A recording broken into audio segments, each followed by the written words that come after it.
Nous continuons notre conférence du mois de novembre par le deuxième message.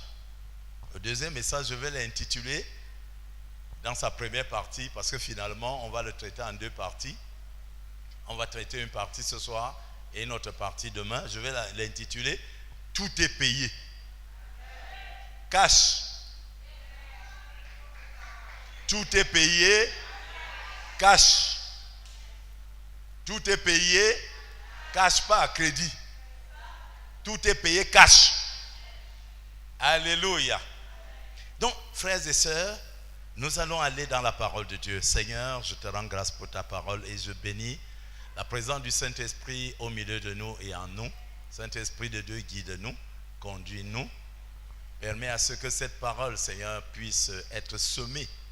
Parce que tu dis, le semeur sème la parole. Que cette parole soit semée dans une bonne terre.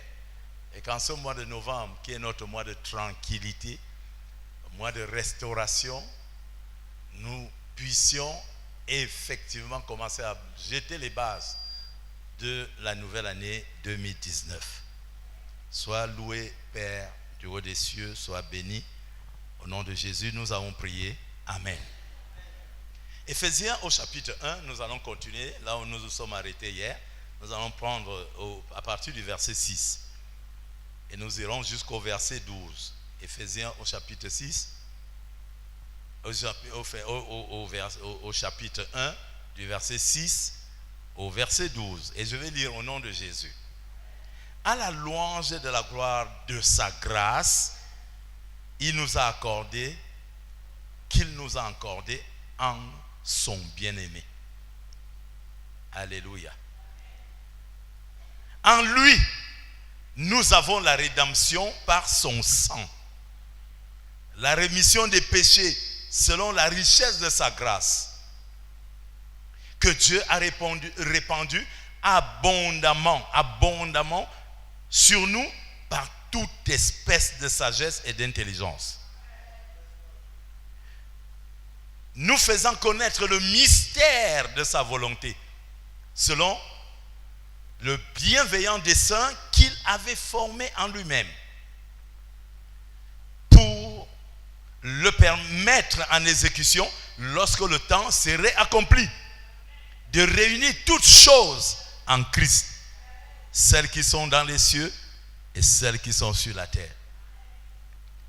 En lui, nous sommes aussi devenus héritiers, ayant été prédestinés suivant la résolution de celui qui opère toutes choses d'après le conseil de sa volonté, afin que nous servions à la louange de sa gloire. Nous qui d'avance avons espéré en lui. Nous parlons pendant cette conférence des merveilles de l'espérance. Je voudrais, pendant ces 2 jours, aujourd'hui et demain, échanger avec vous sur ce que je vais appeler les 6 merveilles de notre espérance en Christ. Hier, nous avons beaucoup parlé du Père. Pendant ces 2 jours, nous allons énormément parler du Fils.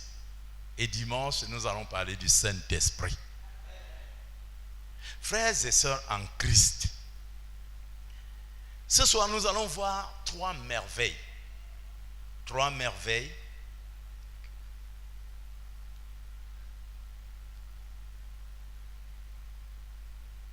que notre espérance peut capter en Jésus-Christ. Alléluia. Premièrement, il nous a accordé la grâce. Il nous a accordé la grâce. Je voudrais dire, dans cette dispensation-ci, dans le règne de l'Esprit, la machine de la grâce tourne à 100%. La grâce de Dieu, c'est la faveur de Dieu. Ça veut dire que tu n'as pas besoin de mettre ta tête sur le sol et mettre les pieds en l'air pour que Dieu te bénisse. En Jésus-Christ, tu es déjà béni. Et tu es béni quand? Nous l'avons vu hier, avant la fondation de ce monde. Ça veut dire, frère, comme nous l'avons appris hier, ce que Dieu veut te donner par sa grâce, personne ne peut enlever cela. Parce qu'avant que cette personne qui cherche à enlever ce que Dieu veut te donner va agir, voudrait agir, ta bénédiction était déjà en œuvre. Parce qu'elle a été donnée avant la fondation de ce monde. Je disais hier et je le répète aujourd'hui, ce qui fait la faiblesse des enfants de Dieu, c'est que nous parlons des choses du royaume en les comparant à la vie au quotidien. Je n'ai pas d'argent, je n'ai pas ceci, et depuis que je prie, je ne vois pas ceci, je ne vois pas cela. Non, non, non, non, non, non, non. Nous parlons, si tu veux être quelqu'un de tranquille, de quelqu'un qui est abondamment béni, il faut que tu saches que ta bénédiction existe avant ton manque d'argent. Que ta bénédiction existe par la grâce de Dieu.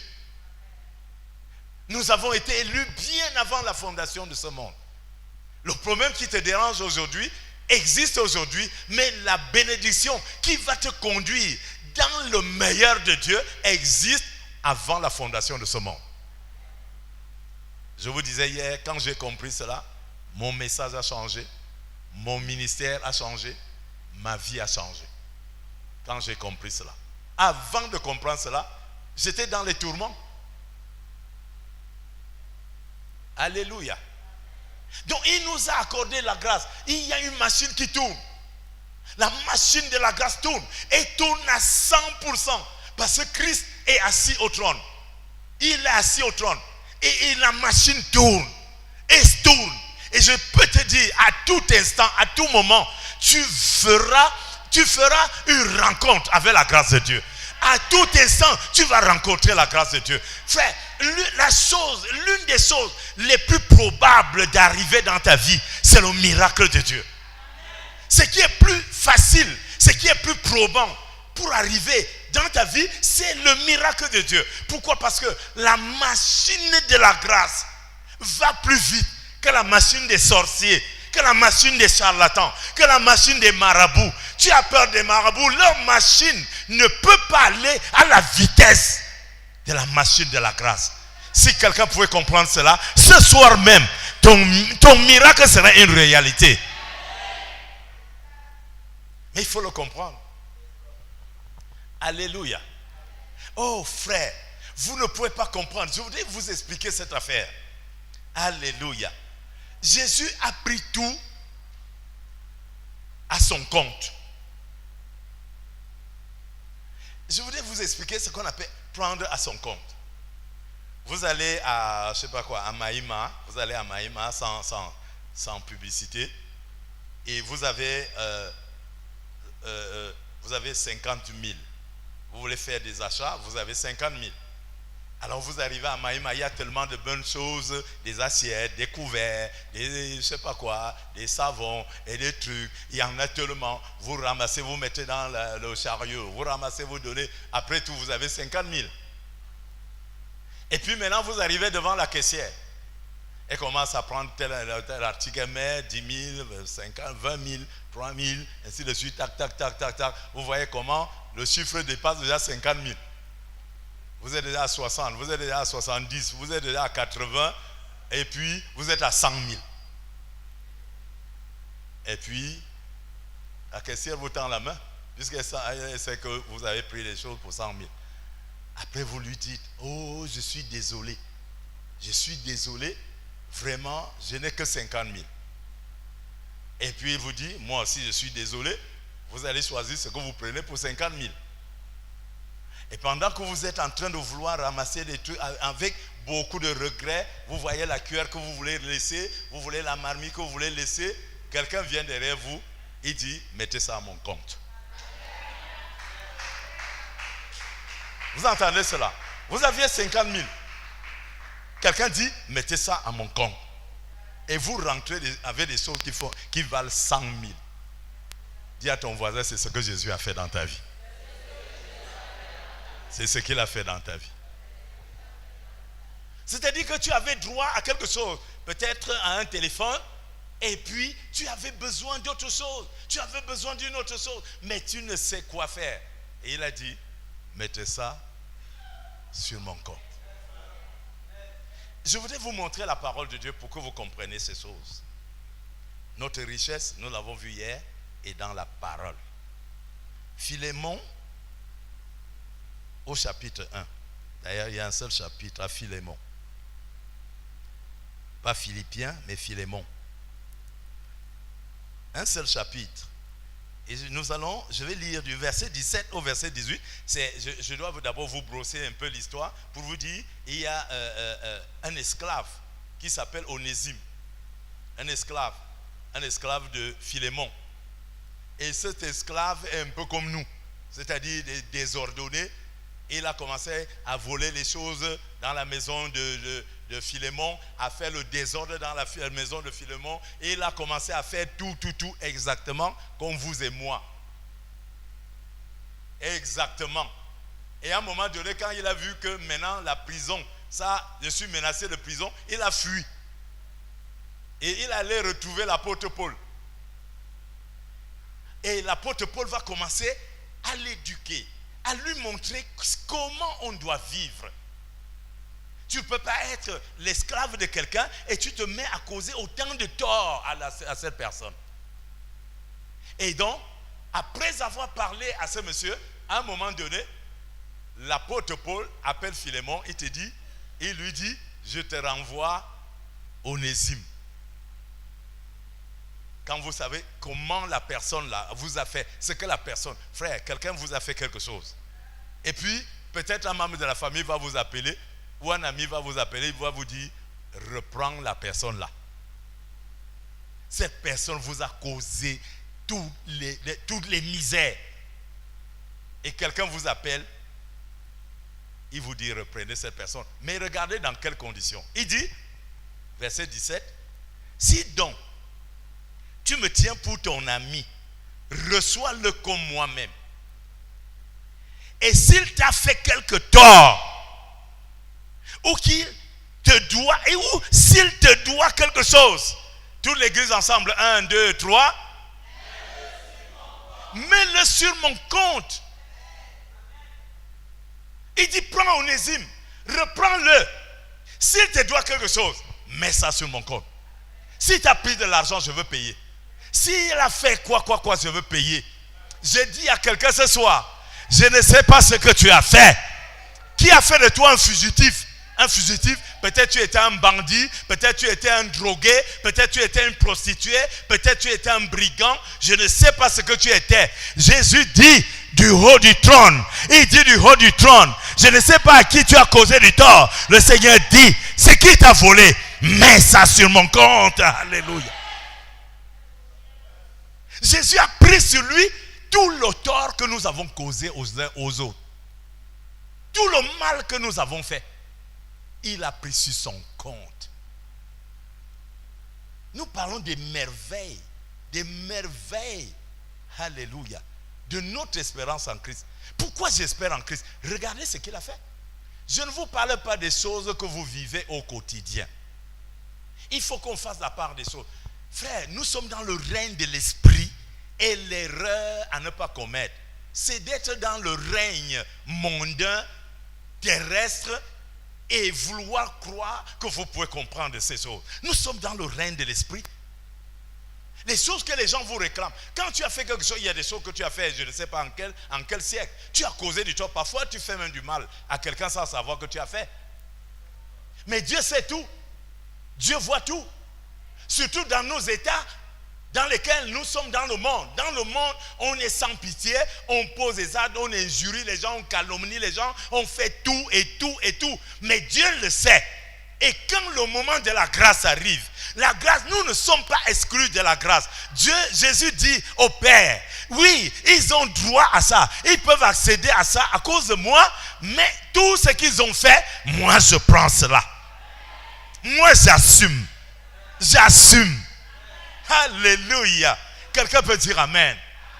N'est-ce pas une merveille? Est-ce que vous pouvez payer toutes les dettes que vous devez aux uns aux autres, à vos parents, à vos amis, à tel frère? Vous pouvez savoir ce que nous faisons sur la terre? Vous pouvez imaginer ce que nous faisons en termes de péché, en termes de souillure, en termes de frère, qui de vous à moi est bon? Avant qu'on ne connaisse le Seigneur, c'était encore pire. Combien de coups bas tu as fait aux gens?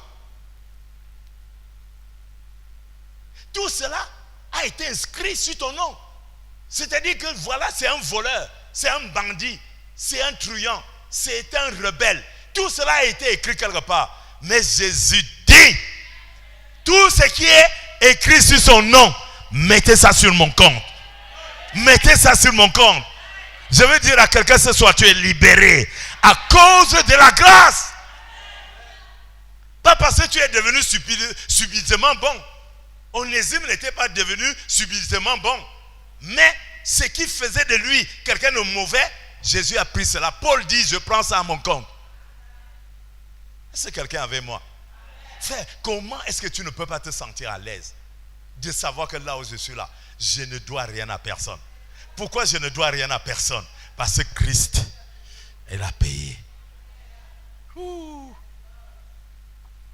Frères et sœurs, regardez ce que le même apôtre dit dans Romains au chapitre 8, au verset 33, il dit, qui accusera ceux que Dieu a choisis? Qui les accusera? Pourquoi on ne va pas les accuser? C'est parce que ce pourquoi on devait les accuser, Jésus a pris ça sur son compte. Qui accusera les élus de Dieu? Alléluia. La Bible dit, Dieu est celui qui justifie. C'est-à-dire quoi? Il dit, qui accusera ce que Dieu a choisi? Personne. Car c'est Dieu qui les déclare non coupables. Frère, je suis devenu non coupable. Malgré tout ce que j'ai fait, je suis venu non coupable. Pourquoi je suis non coupable? Il a pris toutes mes fautes, toutes mes erreurs, tout ce que j'ai fait. Il a pris ça sur son compte. Quelqu'un peut dire amen. Frère, j'aimerais que tu regardes un peu ta vie. Que tu regardes ta vie. Mais Jésus a pris sur lui. Est-ce que l'église voit ça? Nous voyons, nous revenons. J'ai dit encore, frère, je vous en prie. Vous voulez être des enfants de Dieu dans cette génération? Arrêtez de fonctionner comme des mondains. Nous devons fonctionner comme les gens du royaume. Alléluia. Ce sont les réalités du royaume qui vont apporter la joie dans notre vie, la paix dans notre vie, la prospérité dans notre vie. Nous plaignons comme les mondains. Nous parlons comme des mondains. Mais ce qui est la source de notre bénédiction n'est pas de ce monde. La grâce n'est pas de ce monde. La grâce est en Jésus. Et Jésus est assis au trône. J'attends tout de Dieu. C'est de lui que j'attends. C'est de lui que j'attends le pardon de mes péchés. Il n'y a personne sur la terre qui peut me pardonner mes péchés. Il n'y en a pas. Même l'homme qui t'aime le plus sur la terre ne peut pas te pardonner tes péchés. Mais lui, il peut le faire. Et il me rend juste. Vous pouvez dire, hey, quand tu vois, mais attends, lui là, il est pasteur. J'ai entendu des gens comme ça. Quelqu'un qui m'a connu des années derrière. Il m'a connu dans le monde, mais il ne m'a pas connu dans le royaume. Quand il me voit dans le royaume, il dit, attends, mais je le connais. Je le connais bien même. Et il va commencer à te raconter, il a fait. Et puis l'Esprit de Dieu vient se tenir à côté de moi. Si quelqu'un est en Christ, il est une nouvelle créature. Les choses anciennes sont passées. Voici, toutes choses sont devenues. Toutes choses sont devenues. Donc il ne me connaît pas. Il ne me connaît pas. Il a l'illusion de quelqu'un qui connaît. Pourquoi? Qui accusera ce que Dieu a choisi? Qui va les accuser? Tout ce que vous me reprochez que je faisais et qui était vrai, qui était réel, c'est là quelqu'un d'autre a pris cela. Il a enlevé ça de ma vie. Il a enlevé cela. Alléluia. Quelqu'un peut crier alléluia, alléluia, alléluia. C'est pour ça que je peux marcher tranquillement avec Dieu. C'est pour ça que je n'ai pas de problème. Parce que je sais ce qui s'est déjà passé. Alléluia. Il dit au verset 34, qui peut peut les condamner? Qui peut alors les condamner? Si tu ne peux pas m'accuser, tu ne peux pas me condamner. Pour que tu me condamnes, il faut que tu m'accuses. Tu m'accuses pour rien. Donc, il n'y a pas de condamnation. Parce que le juge va dire, attends. Vous lui reprochez quoi? Sommes-nous encore ensemble? Et il s'agit de ta vie là. C'est de ta vie dont on est en train de parler là. C'est de ta vie.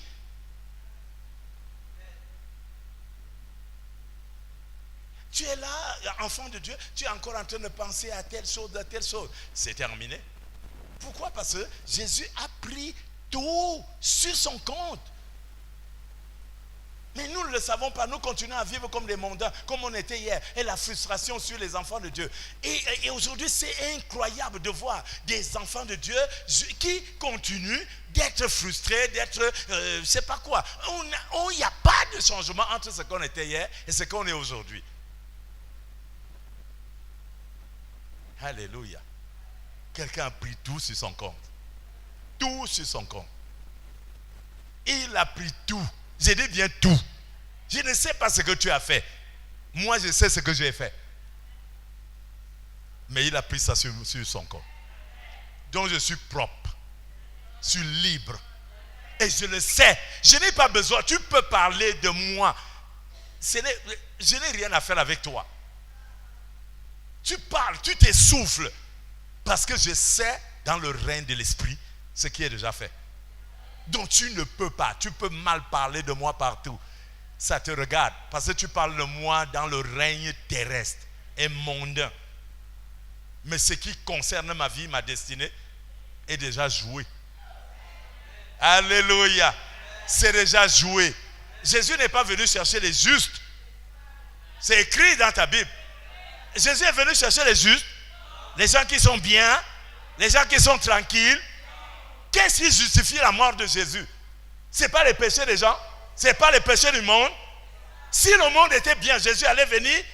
Vous croyez que Jésus est venu parce que ça l'arrangeait de quitter son trône? Mais c'est parce que la situation était grave.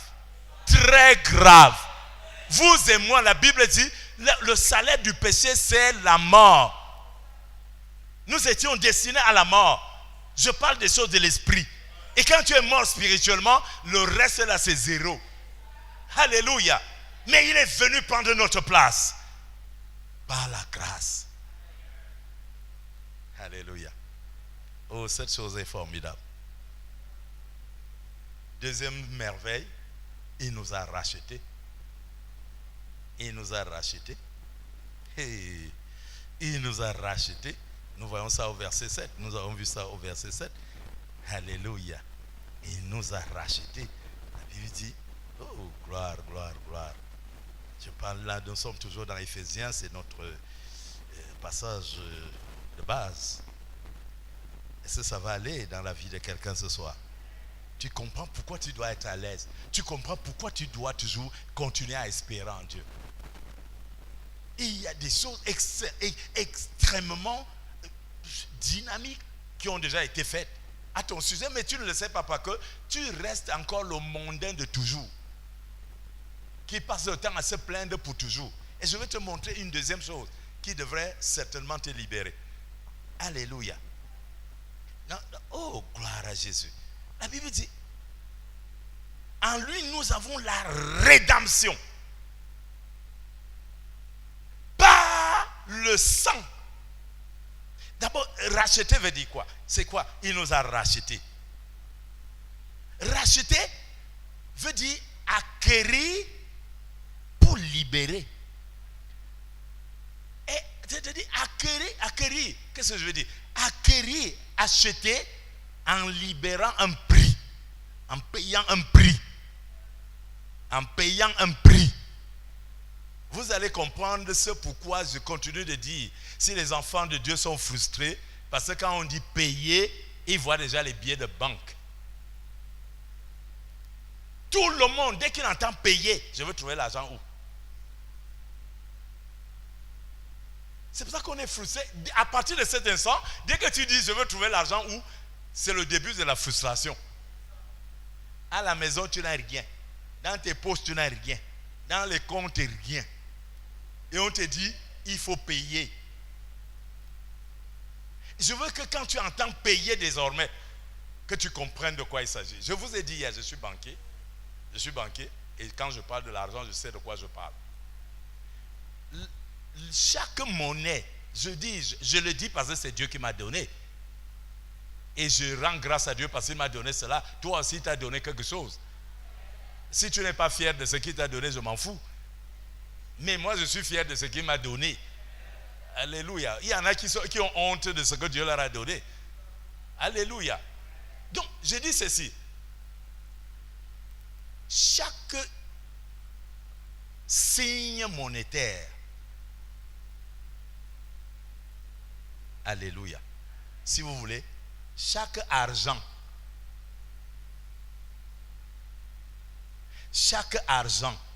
a la forme de celui qui l'a émis.